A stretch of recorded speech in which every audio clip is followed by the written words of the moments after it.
ইফতার করার সময় তাজা খেজুর দিয়ে ইফতার করতে হবে। তাজা খেজুর না থাকলে শুখা খেজুর, শুখা খেজুর না থাকলে পানি।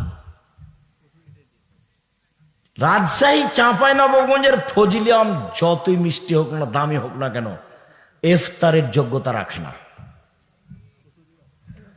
আঙ্গুর যতই ভালো ফল হোক না কেন, ইফতারের যোগ্যতা রাখে না।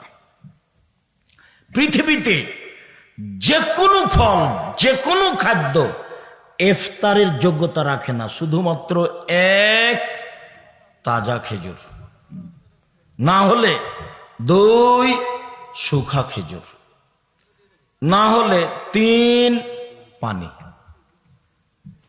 ইফতার হবে বিসমিল্লাহ বলে, আল্লাহুম্মা কাসম তো ওয়ালা রিজকে কা আফতার, তো এটা নয়, বিসমিল্লাহ বলে কিছু খেয়ে জাহাবাত জামাও আব্দাল্লাতিল ওরুক ও সাবাতাল আজর।